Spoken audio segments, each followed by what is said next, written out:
Musim liburan kita harus lebih dekat lagi kepada Tuhan. Amin. Amin. Ada banyak orang berkata musim liburan off dulu doa. Standarnya diturunin dulu, dipangkas. Kan Tuhan maha mengerti. Sayangnya setan justru saudara menunggu kesempatan-kesempatan seperti itu. Itu sebabnya mari kita menjadi gereja yang tidak hanya bergerak dari perkara-perkara yang umum. Umumnya memang orang liburan begitu, saudara, maksud saya. Tapi kita harus bergerak dari apa yang Tuhan taruhkan di hati kita. Masa pencobaan justru kita makin dekat dengan Tuhan. Masa tekanan, masa himpitan, justru kita makin menggali lebih dalam lagi dalam persekutuan kita dengan Dia. Juga pada masa-masa sepertinya tidak ada mara bahaya, tidak ada ancaman, tidak ada kesulitan. Kita harus lebih dalam, itu masa liburan. Saudara, saya berdoa kita betul-betul menjadi gereja yang makin siap menjadi mempelai. Yang bergerak bukan karena sebuah aturan. Hari Minggu ke gereja ya. No. Anda suka gereja bukan karena aturan. Karena desire, hasrat, kerinduan. Itu sejatinya gereja. Gereja adalah mempelai. Amin. Puji Tuhan. Mari kita akan lihat satu cerita yang menarik dari Yosua pasal 9. Hari ini kita akan belajar tentang bahaya menjadi kirbat anggur atau kantong anggur yang lama. Bahaya menjadi kirbat anggur yang lama. Saudara, saya merasakan beberapa minggu ini Tuhan taruhkan peringatan-peringatan. Minggu yang lalu kita belajar jangan menjadi buah yang mentah. Karena pasti rontok. Pasti rontok. Bahkan ketika Yesus berkata, kamu tergoncang karena aku yang sebetulnya sudah dinubuatkan bahwa gembala akan dibunuh dan domba-domba akan tercerai-berai. Ini murid-murid terdekat. Karena itu Bapak Ibu Saudara yang dikasih oleh Tuhan, kita harus terus mengamankan hati kita. Iya. Dengan cara apa? Isi pendengaranmu dengan pesan firman yang bukan hanya membangun, menghibur, meneguhkan, menguatkan, tapi mengkoreksi. Bisul nggak akan selesai, saudara, kalau nggak dikorek. Haleluya. Tumor kadang-kadang butuh pisau bedah yang bukan hanya dari stainless steel, tapi dari laser yang lebih tajam, saudara. Sehingga apa? Tuntas. Saya berdoa kita akan mengerti apa yang Tuhan mau sampaikan hari ini. Bahaya menjadi kirbat anggur yang lama. Yosua 9 ayat 13 dan 14. Mari kita bangkit berdiri. 1, 2, 3. Haleluya. Mari kita cepat sudah respon. Ya. Ayat 13 dan 14 kita baca sama-sama. 2, 3. Inilah kirbat-kirbat anggur yang masih baru ketika kami mengisinya.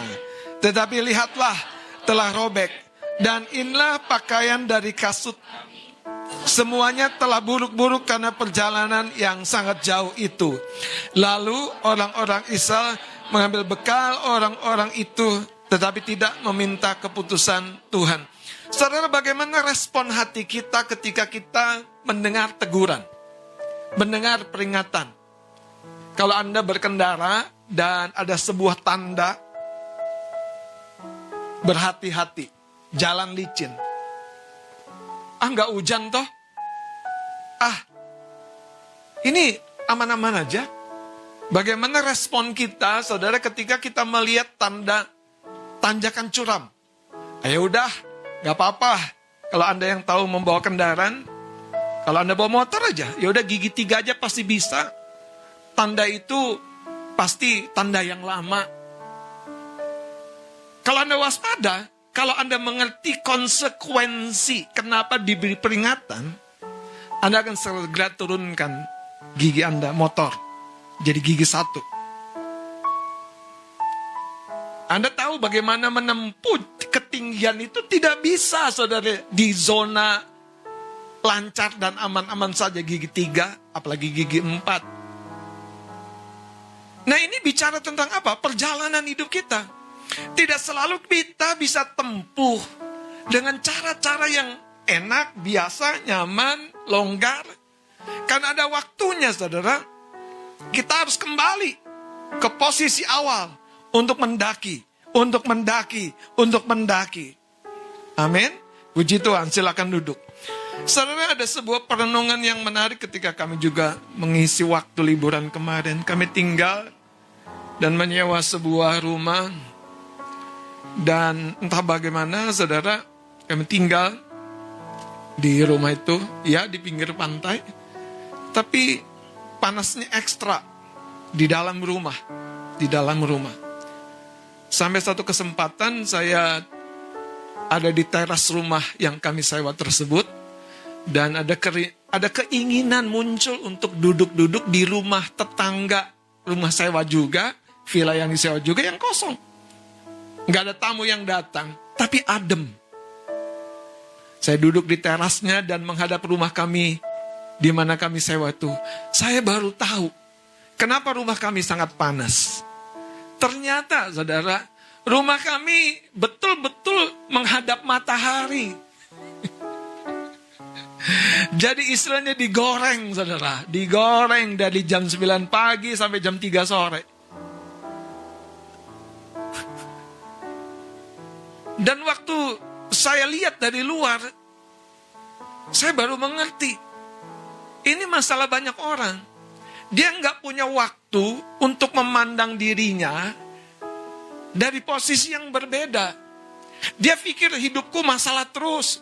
Hidupku kenapa panas terus ya? Hidupku kenapa masalah bertengkar, enggak akur? Hidupku kenapa masalah dan masalah?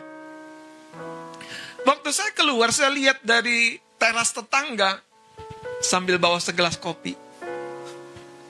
Sambil saya nyalain musik saya. Saya melihat, saudara, rumah yang kami sewa itu 2 lantai sih. Dibuka sih jendelanya. Tapi hawa panas itu nggak kemana-mana. Karena memang mataharinya nyorotnya ke situ terus. Dalam hati saya, keputusannya cuma 2. Anda harus pasang AC di mana-mana. Atau Anda renovasi rumah Anda. Kalau Anda pilih yang mana? Pindah lokasinya, pindah rumahnya, pindah tempat tinggalnya, pindah villanya. Dalam hati saya, saudara, seringkali kita ada di kondisi yang sama. Karena kita tidak menyadari keterhubungan kita dengan Tuhan, keterhubungan kita dengan orang-orang yang menjadi pemimpin kita, naungan kita, sudah geser. Dan kita lebih sering kesorot matahari pagi, siang, sore. Bayangkan kalau jam 9 sampai jam 3, betul-betul jemur pakaian itu cepat kering. Saudara. Kesenggol dikit di dapur. Apa sih? Emang rumah kita sempit banget apa? Pada kesenggol sayang.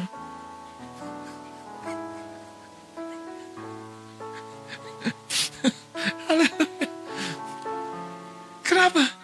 Itu yang terjadi, saudara.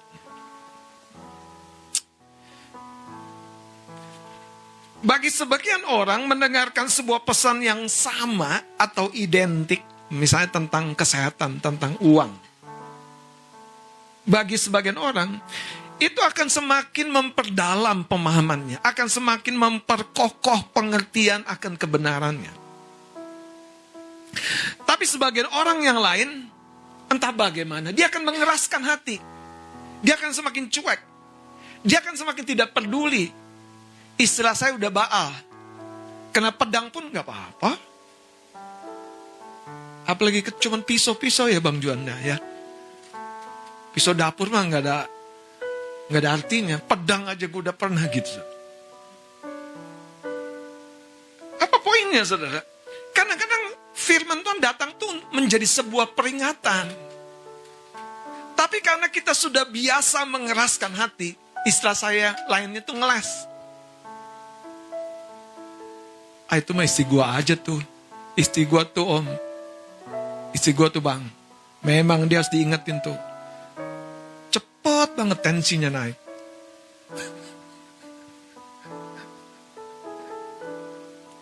Kadang-kadang saudara, Anda lupa pemicunya Anda itu.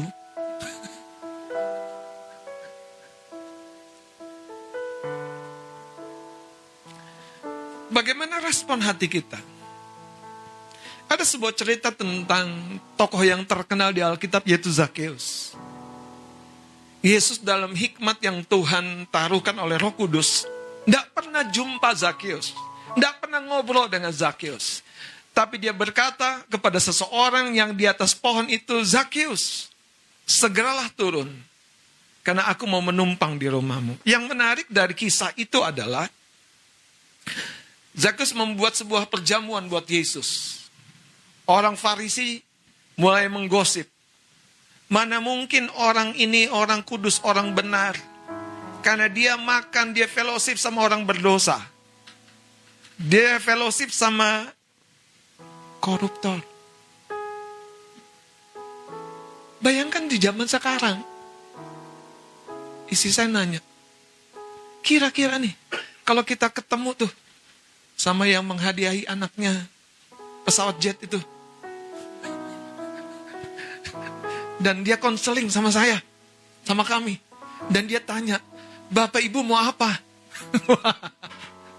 Gemeter kan Pak? Karena dia bukan ngomong miliar lagi. Triliun bukan sepuluhan. Udah ratusan triliun. Di situ saya ingat. Saya ngobrol sama istri saya bilang gini, ingat kisah Naaman. Jangan sampai kustanya pindah. Benar saudara. Ingat kisah Naaman. Makanya saudara, yang kita tidak pahami, respon hati kita itu, kadang-kadang saudara sedang teraduk-aduk begitu rupa, sampai naik ke permukaan. Anda tahu siapa hambanya itu? Hambanya Elia? Gehazi.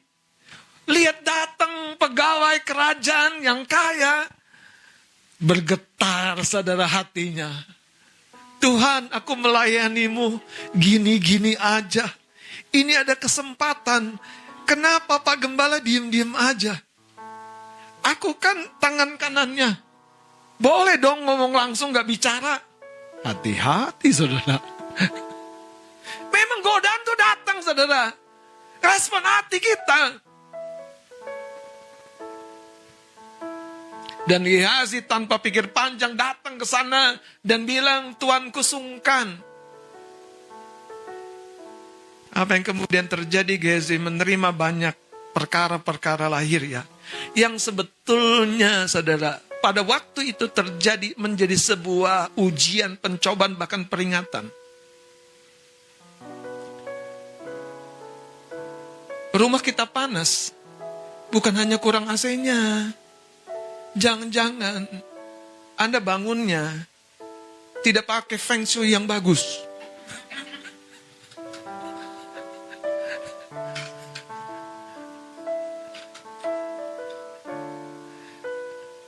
Anda pokoknya bangun saja. Saya mau kasih tahu, ada banyak hal yang kita sebetulnya harus lihat dari sudut yang berbeda. Sehingga kita tahu masalah-masalah yang terus kita lewati. Ini bisa dikoreksi kok. Ini bukan perjalanan kekekalan hidup kita akan begini. Gak mungkin. Gak mungkin sama sekali. Tuhan rancangan hidup kita akan dari kemuliaan sampai kepada kemuliaan. Dan kepada kemuliaan semakin serupa dengan Kristus. Amin.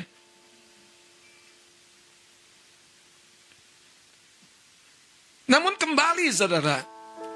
Kenapa penting kita waspada ketika kita berkemungkinan besar menjadi kirbat anggur atau kantong anggur yang lama. Saudara, kirbat anggur atau kantong tempat orang pada zaman Alkitab itu menaruhkan anggur, menyimpannya untuk dibawa dalam perjalanan atau untuk disimpan di rumah, itu terbuat dari kulit. Dan dalam masa tertentu, kulit itu menjadi keras. Dan kalau ditaruh di dalam kantong kulit yang sudah mengeras atau mengering, ditaruh dimasukkan anggur yang baru itu akan melakukan fermentasi dan mengeluarkan gas atau uap yang membuat tekanan bagi kantong kulit yang menyimpannya. Apa yang terjadi kemudian? Kantong kulit itu akan pecah. Dan anggur yang ditaruhkan ke dalamnya akan apa? Terbuang. Tuhan menanti kirbat-kirbat anggur, kantong-kantong anggur yang baru. Untuk dia taruhkan perkara yang baru. Karena itu saudara, cerita Yosua 13 ayat 14 ini dapat kita pahami. Orang-orang itu datang kepada Yosua dan pasukannya dengan kirbat atau kantong anggur yang baru sebagai sebuah pesan. Sebagai sebuah pesan supaya mereka dapat apa? Dapat dikasihani secara manusiawi. Sayangnya, itulah yang menjebak Yosua dengan pasukannya. Mereka terima apa yang dibawa oleh orang-orang Gibeon ya, kalau nggak salah ya, betul ya. Dan kemudian, ya sudah, dibiarkan mereka ada di antara orang Israel. Pada Tuhan berpesan, tumpas bangsa yang satu ini. Ayat 13 coba lihat saudara. Inilah kirbat-kirbat anggur yang masih baru ketika kami apa? Ya, benar. Kalau Anda mengisi anggur, jangan masukkan ke kirbat anggur yang lama. Karena pasti pecah kantong anggur itu. Pasti, saudara. Yang menyebabkan pecah, karena anggur yang disimpan, itu akan tadi mengalami fermentasi dan mengeluarkan gas yang menekan. Mari kita lihat saudara, Matius pasal yang ke-9 ayat 17. Salah seorang boleh baca.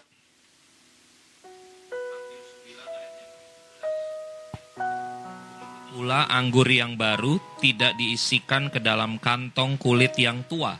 Begitu pula anggur yang baru tidak diisikan ke dalam kantong kulit yang tua. Saudara, kenapa Yesus memakai cerita anggur, kantong, kulit? Karena inilah sebuah cerita yang relevan dengan bangsa Israel. Dan apa yang secara lahiriah, ketika Yesus cerita kantong kulit yang tua, tidak bisa menerima anggur yang baru, dia sedang menyampaikan sebuah pesan rohani. Lanjutkan. Karena jika demikian kantong itu akan koyak, sehingga anggur itu terbuang dan kantong itu pun hancur. Tetapi anggur yang baru disimpan orang dalam kantong yang baru pula. Jadi anggur yang baru, anggur yang fresh.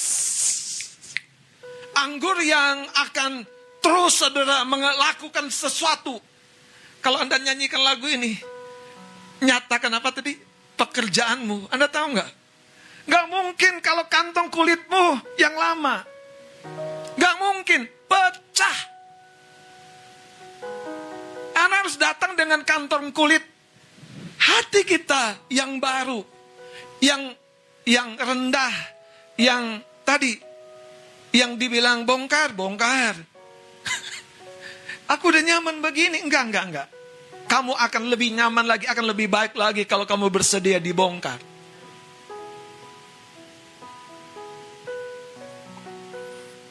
Saudara berbicara tentang bahaya ketika kita menjadi seperti kantong anggur yang lama.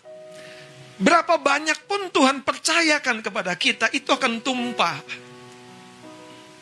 Berapa banyak pun Tuhan percayakan harta kekayaannya, karunia, blessingnya, bahkan hal materi sekalipun akan tumpah, akan pecah. Itu sebabnya, saudara, kalau Anda jumpa dengan orang-orang sukses yang makin sukses, jangan hanya lihat bentuk usahanya, jangan hanya lihat perkara-perkara lahirianya. Kalau Anda lihat Ayub mengalami proses kalibrasi. Sehingga respon dia dengan mara bahaya, kecelakaan, kesusahan, itu beda setelah dia mengalami proses itu. Dia sekarang tahu Tuhan mampu melakukan segala sesuatu dan tidak ada rancanganmu yang gagal. Sebelumnya dia hanya dengar dari kata orang saja. Ayub itu saleh. Tapi hari itu setelah proses, hatinya itu diremukkan oleh keadaan itu. Dan Ayub punya sudut pandang yang baru tentang Tuhan. Dari situ Ayub tahu, batas hidupku bukan dari fisikku. Batas hidupku bukan dari kekayaanku. Batas hidupku bukan dari relasiku. Batas hidupku dari perkenanan dan berkat Tuhan. Itu yang membuat Ayub 2 kali lipat. Dan anak-anaknya yang kemudian sangat-sangat mencengangkan buat dunia pada waktu itu. Kalau Ayub dibilang terkaya pada masa itu, tapi setelah kirbat anggur yang lama itu, saudara, dipulihkan. Dan Ayub punya blessing materi 2 kali lipat. Kira-kira, saudara, itu yang saya mau ceritakan. Pembatas hidup kita itu bukan Tuhan, bukan pemberian Tuhan. Pembatas hidup kita adalah kirbat hati kita, respon hati kita. Bagaimana sikap-sikap kita mendengar teguran, ajaran, tuntunan, bimbingan. Karena begini, Anda harus paham nih, kalau kirbat anggur atau kantong anggur yang lama, itu responnya meneng wae. Atau apa tuh Mas Ari? Hah? Diem aja. Besok datang ya ke sekre ke ruang doa. Diem aja. Abang juga tahu aku sibuk. Besok datang ya kita pemuda dan nggak bisa. Udah ada janji.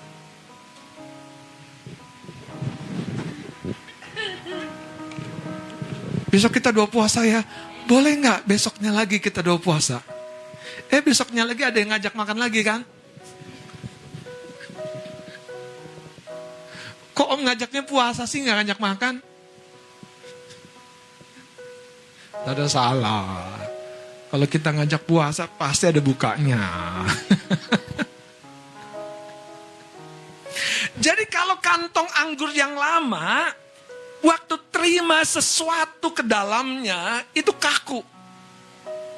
Itu nggak bisa menyesuaikan dengan tadi gas yang muncul dari anggur itu. Saya berdoa, saudara, ketika siapapun mendengar pesan Tuhan di tempat ini, Tuhan sedang taruh anggur yang baru. Makanya jadi tidaknya, itu respon kita. Kita lihat, saudara, Yosua pasal yang ke-9 tadi ayat 14, tolong. Bang Adit boleh baca. Yosua 9 ayat yang ke-14. Ya. Lalu orang-orang Israel mengambil bekal orang-orang itu. Tetapi tidak meminta. Keputusan dari Tuhan. Saudara, seiring dengan waktu, mau tidak mau, perubahan itu nggak bisa dihindari. Masalah juga akan datang. Kebutuhan juga akan tambah. Iya. Tapi tadi kalau kirbat anggur kita, kantong anggur kita lama, kita tidak merespon seperti yang Tuhan harapkan. Kita tidak menantikan tuntunan Tuhan, apalagi keputusan dari Tuhan. Anda paham nggak kalau tidak menantikan keputusan? Wow, ini tidak mudah, saudara. Tidak mudah. Kita pengennya menantikan apa? Nasihat Tuhan. Kita pengennya menantikan apa? Tuntunan Tuhan. Tapi bicara keputusan, hal yang saklek, itu butuh hati yang betul-betul rendah. Sayangnya, mungkin ketika Yosua dan tentara-tentara dijumpai oleh orang-orang yang memakai semua cerita ini untuk apa? Mengelabui mereka, mendapat belas kasihan mereka. Yosua dengan pasukannya apa? Tidak meminta keputusan Tuhan. Salah satu dilema seorang pemimpin adalah memberi keputusan yang harus cepat. Masalahnya adalah kalau keputusan itu mudah, aman, tidak berdampak, tidak kontroversial, it's okay. Makan di mana gitu kan enak. Ngopi di mana? Kopi di mana aja sama. Tergantung yang bayar pasti beda.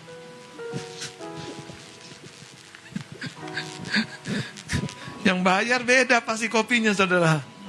Haleluya. Jadi bayangkan kalau kita harus membuat sebuah keputusan dan kita belum nangkep apa-apa, masih ngawang-ngawang bahasa saya. Bersediakah kita kembali ke pelatihan yang telah Tuhan sampaikan? Kemarin saya putar lagi, kurang menanti-nantikan Allah. Seputar itu lagi, saya dengerin lagi, itu khotbah saya sendiri. Itu bahaya yang sangat-sangat krusial, saudara. Karena Saul ditinggalkan Tuhan, karena dia tidak menanti-nantikan Tuhan dengan taat.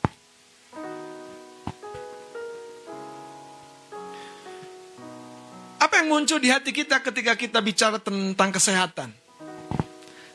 Itu sebuah pesan. Apa yang muncul di hati kita ketika kita bicara tentang hubungan? Itu sebuah pesan, saudara. Apa yang muncul di hati kita ketika kita bicara tentang uang? Itu sebuah pesan yang Tuhan sedang sampaikan untuk apa? Menyelaraskan kembali kita dengan rencananya. Yang membuat kita tidak pernah bahkan akan berkekurangan. Uang berkelimpahan terus. Bukan tanggal muda berkelimpahan. Mendekati akhir bulan. Cari-cari talangan.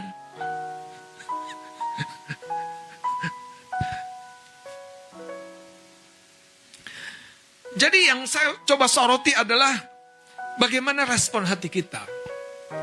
Apakah kirbat lama hati kita nih? Atau kirbat yang baru, yang siap diisikan anggur yang baru, siap didesak mengembang, siap didesak lebih mengembang lagi, siap didesak lebih mengembang lagi, melampaui apa yang sebelumnya terjadi, siap. Tapi apakah kirbat hati kita sudah jadi kantong yang lama? Aku bisanya segini aja. Jadi pengkhotbah? Nggak salah, Om. Kan Om pendetanya. Justru kan saya pendetanya.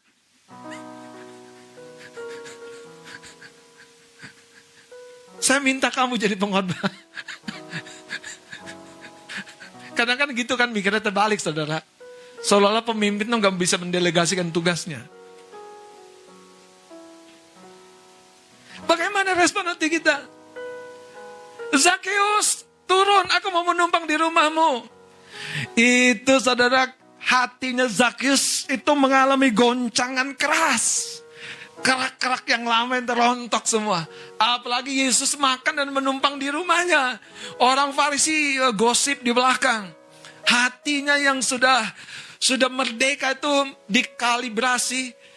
Sensitif tentang uangnya beda. Bukan apa yang aku dapat. Sekarang sensitifnya apa yang aku bisa bagi.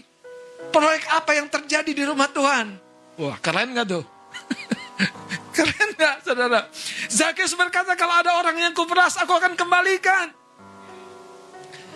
Zakheus tiba-tiba yang sebelumnya orientasinya kerja, jadi seorang yang terlibat di area perpajakan adalah menimbun uang.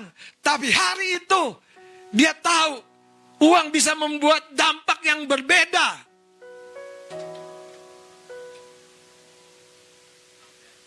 Sebagai orang muda, apa yang Anda timbun? Lemaklah jauh daripada itu aku. Aku timbun waktu. Sayangnya saudara, nanti ditakar Mother Teresa yang peot tua. Lebih berat timbangannya daripada kita yang masih penuh kekuatan, mudah kemudahan, penuh potensi. Karena kita tidak gunakan waktu kita seturut dengan dorongan di hati.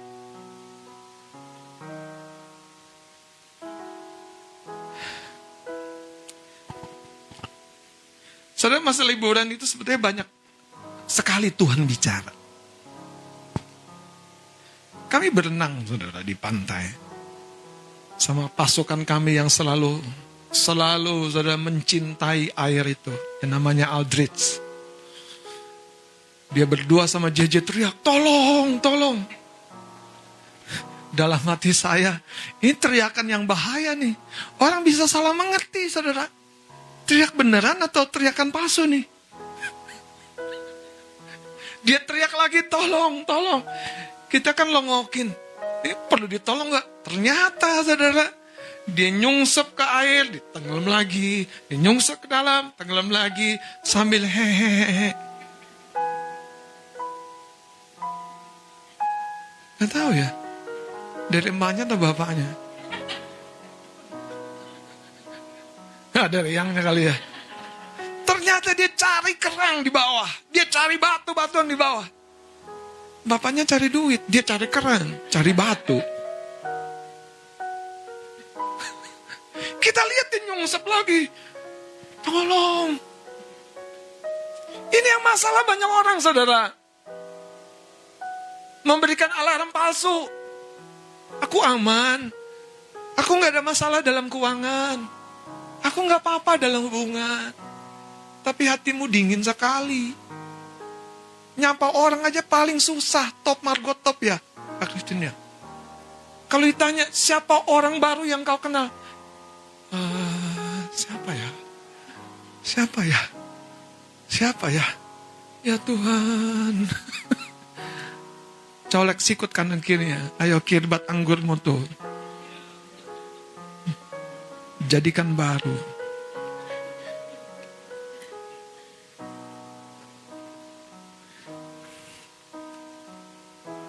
Orang kaya pengen jadi berkat. Pengen berbagi harta. Orang kaya nanggung. Ngejar-ngejar harta. Orang belum kaya. Susah payah ingin jadi kaya.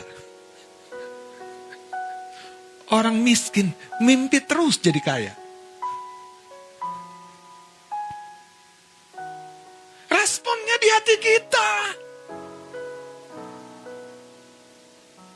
Saudara tahu, ada banyak orang berkata begini, Om tunggu ya, nanti kalau gajiku sudah 2 digit. Wah, kan itu istilah zaman sekarang tuh. Ya Pak ya, 2 digit. Aku pengen jadi berkat. Gak kesampean 2 digit terus karena setan tahu.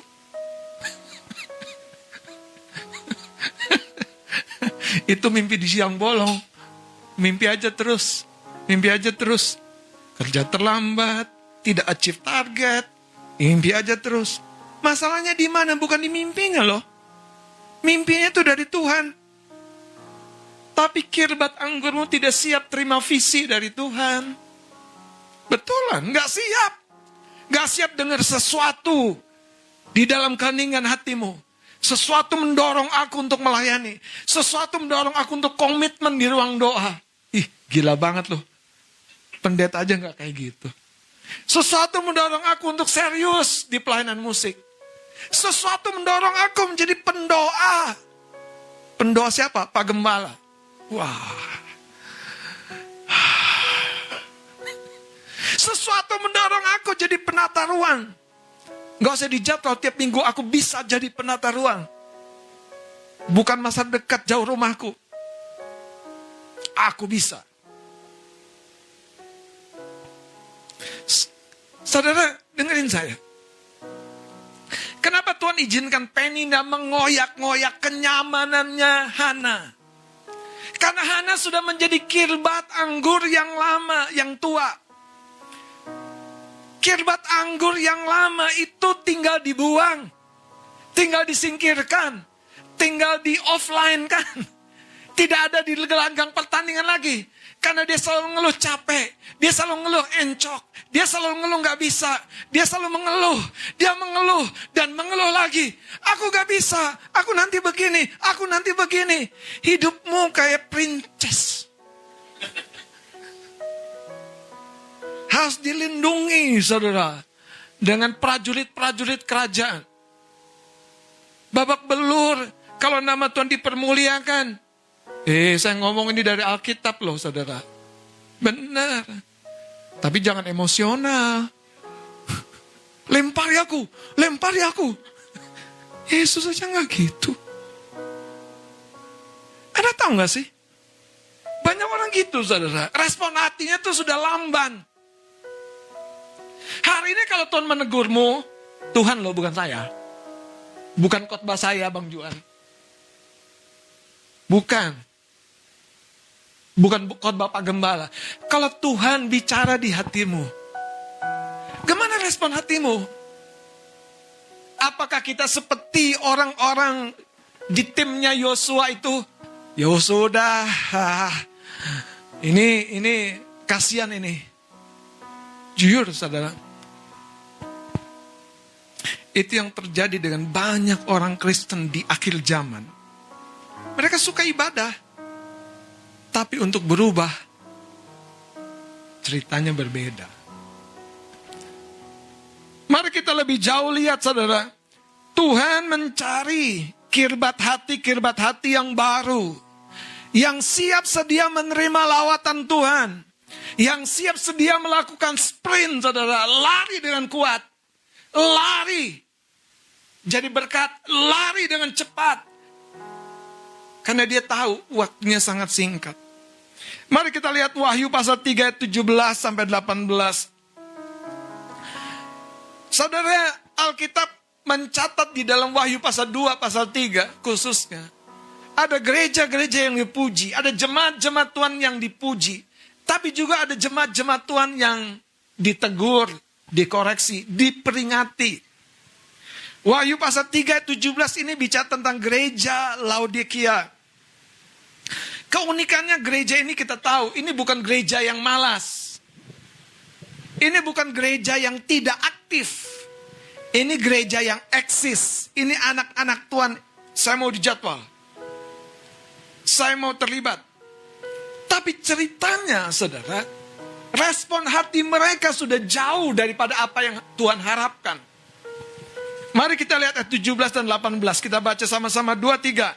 Karena engkau berkata, aku kaya, dan aku telah memperkayakan diriku, dan aku tidak kekurangan apa-apa, dan karena engkau tidak tahu bahwa engkau melarat dan malang, miskin, buta, dan telanjang, maka aku menasihatkan engkau, supaya engkau membeli daripadaku emas yang telah dimurnikan dalam api, agar engkau menjadi kaya, dan juga pakaian putih, supaya engkau memakainya, agar jangan kelihatan ketelanjanganmu yang memalukan. Dan lagi minyak untuk melumas matamu, supaya engkau dapat melihat.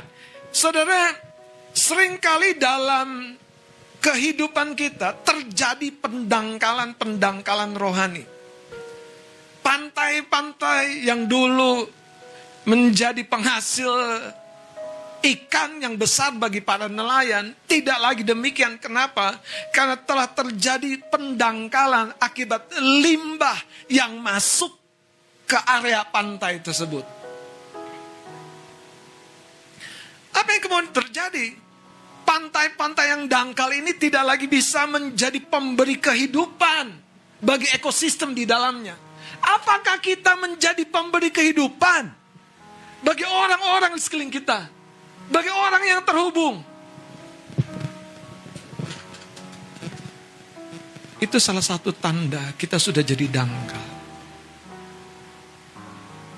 Zakheus betul-betul, saudara, diubahkan Tuhan menjadi kirbat hati yang baru. Waktu Yesus yang ngomong berikan atau persembahkan hartamu, Tuhan gak ngomong begitu. Tuhan gak ngomong to the point. Tapi di hatinya, saudara, ada respon yang sangat-sangat mengejutkan pada waktu itu. Yang pertama, dia berdiri. Saudara pernah gak sih orang berdosa? Saya berdosa, Pak Pendeta. Saya menipu orang, Pak Pendeta. Tolong doakan saya. Aku kemarin bohong. Pak Pendeta, aku gak setia. Tuhan, ampuni aku. Zakheus berdiri. Itu sikap loh. Sebuah sikap yang betul-betul lahir dari apa namanya? Kelonggaran hati. Karena Zakheus dengar orang ngomong tentang Yesus. Yesus tenang. Tiba-tiba hatinya ini mendidih dengan apa? Kesadaran yang baru dari Roh Tuhan. Dia berdiri dan menyatakan sesuatu di pertemuan jamuan makan itu. Hari ini apakah hati kita sudah menjadi dangkal? Tuhan bicara, tapi respon hati kita selalu nanti, besok, nanti, besok, nanti, besok. Tuhan bicara lagi. Sayangnya, inilah yang pada akhirnya membuat kita kehilangan bagian yang terindah dalam hidup kita. Mari kita buka Yohanes pasal 2 ayat 15 dan 16. Ini menjadi bagian yang terakhir. Mari kita bangkit berdiri. Orang-orang rohani tidak dipungkiri bisa jadi duniawi. Ya, orang-orang yang sebelumnya memposisikan bait Allah sebagai rumah doa, tiba-tiba jadi tempat berdagang. Apa saudara? Motifnya, mereka datang di sana untuk mendapat keuntungan, bukan sacrifice. Bukan uang saja, saudara. Waktu, tenaga, ide, pemikiran. Apa yang Anda munculkan dalam idemu pelayanan gereja anak? Pelayanan asyar, soundman, pelayanan musik. Di mana greget kita para pelayan Tuhan? Selesai berdoa, pendangkalan hati hari ini dikeruk oleh firman. Coba lihat cerita ini, ayat 15 dan 16. Kita baca bersama-sama 2-3. Ia membuat cambuk dari tali, lalu mengusir mereka semua dari bait suci, dengan semua kambing domba dan lembu mereka. Uang penukar-penukar dihamburkannya ke tanah, dan meja-meja mereka dibalikannya. Kepada pedagang-pedagang merpati, ia berkata, ambil semuanya ini dari sini. Jangan kamu membuat rumah Bapakku menjadi tempat berjualan. Kekasih-kekasih Tuhan, Yesus kontroversial sekali ya. Di bait Allah dia bikin cambuk, dan dalam tanda kutip menganiaya. Wow, saudara, kalau itu terjadi sekarang,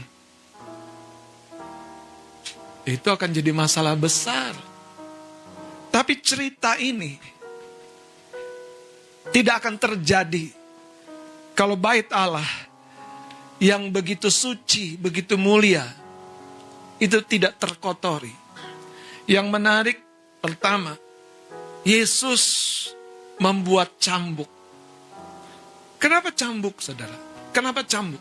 Kenapa cambuk? Kenapa cambuk? Kenapa dia nggak keluarkan suara yang lantang? Kenapa cambuk? Kenapa cambuk, saudara? Kenapa cambuk? Seringkali hal-hal yang datang, yang melekat di kedagingan kita itu butuh, saudara, pisau bedah. Butuh cambuk. Bukan hanya perkataan ya. Ini bicara tentang sesuatu disiplin yang kuat untuk mengasihi Tuhan loh. Ketika Yesus lakukan itu, apakah nggak ada orang yang protes? Oh, siapa bilang? Ada orang mungkin berkata, apa hak kamu? Emang kamu kepala rumah ibadah di sini? Yesus berkata, jangan buat rumah Bapakku menjadi sarang penyamun. Yesus gak bilang jadi pasar. Yesus bilang jadi sarang penyamun. Saudara, motif hati orang-orang ini datang ke rumah Tuhan untuk melakukan satu kejahatan yang mengatasnamakan korban persembahan di rumah Tuhan. Bapak Ibu Saudara, mari kita jadi kirbat hati yang lentur. Kirbat hati yang siap menerima anggur yang baru. Amin.